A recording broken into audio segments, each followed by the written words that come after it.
An example of asset specificity from the real world, and there are many, but a classic example is the Fisher-Body GM relationship. Fisher-Body supplied car bodies to General Motors. It was a market-based transaction. GM outsourced that function. GM wanted Fisher to invest in a new dedicated body plant next to one of GM's assembly plants.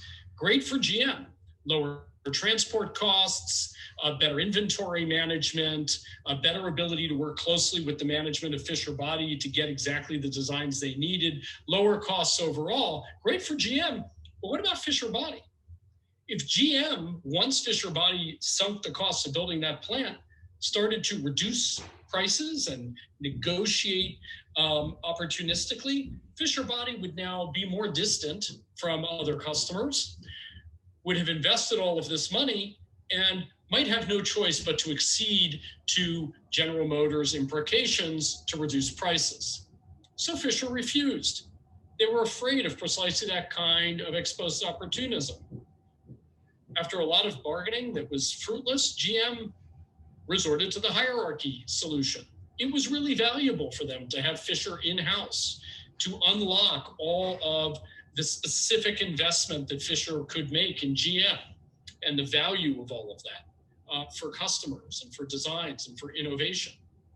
So GM acquired Fisher and vertically integrated, moving what had been an outsourced market-based transaction to an in-sourced hierarchical transaction in order to reduce the transaction costs of bargaining, monitoring, and offsetting the potential for opportunism.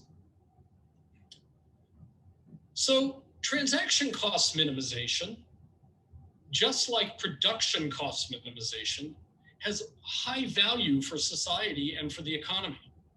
The way to think about transaction cost minimization is taking production technology as given. Even if we have the most efficient production function, the choice of governance still matters. Taking an optimal production function and putting it in the wrong transactional setting could lead the prices that are achieved by that optimal production technology, that efficiency of those prices, to be swamped by the inefficiency of transaction costs of the kind that Coase and Williamson identified. So the choice of governance structure should be the one that minimizes the transaction costs, and it is the sum of governance costs and production costs that society should seek to minimize for the economy to operate efficiently.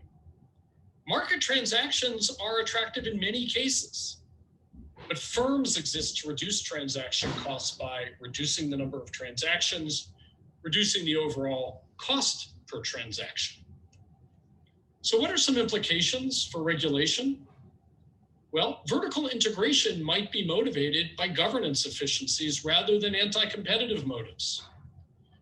Line of business restrictions or other rules that prevent integration would therefore be costly. So one shouldn't necessarily say that it's not good to have vertical integration in a particular regulated segment.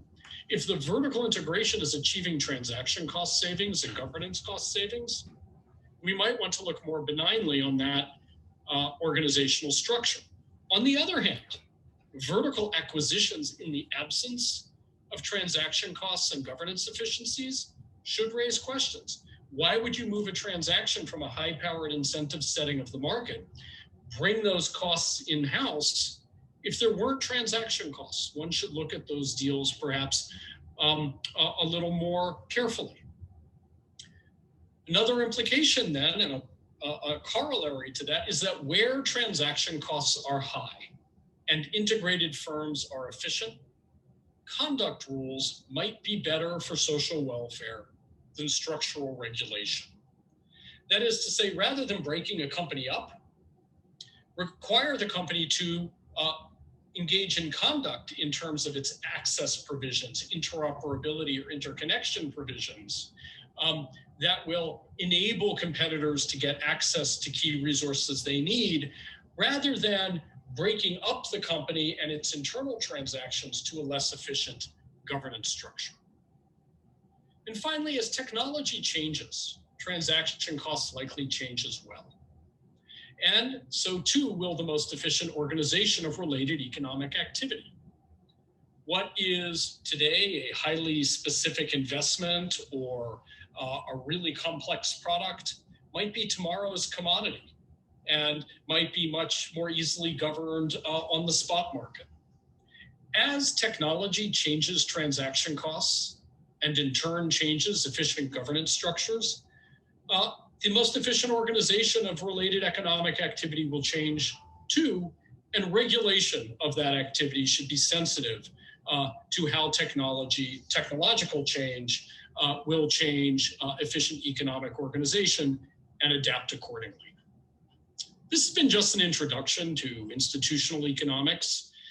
And the purpose has been to provide an alternative lens, not just the price and output and optimal sort of economic distribution of resources approach that comes through the price theory and neoclassical framework, but also the governance framework, and to show that the efficient organization of resources in society and consequently the economic welfare of society is dependent not just on optimal production costs, but optimizing for governance costs as well.